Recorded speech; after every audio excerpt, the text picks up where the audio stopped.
শুধুমাত্র দলিল লেখকের উপর নির্ভর করে কোনো দলিল রেজিস্ট্রি করা যাবে না।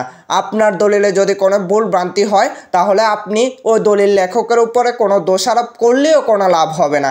এই দলিলটা ঠিক আপনাকেই করতে হবে, এই দলিলের সংশোধনটা আপনাকেই করতে হবে, এই দলিলের বিরুদ্ধে আদালতে মামলা আপনাকেই দায়ের করতে হবে।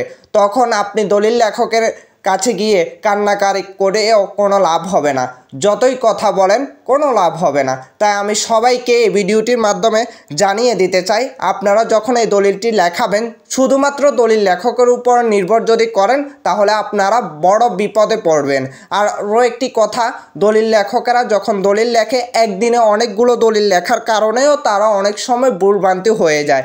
বিশেষ করে দাগ নাম্বার, দলিল নাম্বার বা খতিয়ান নাম্বার বা ব্যক্তির নাম, এসব আনুষঙ্গিক অনেকগুলো বিষয় ভুল করে থাকে।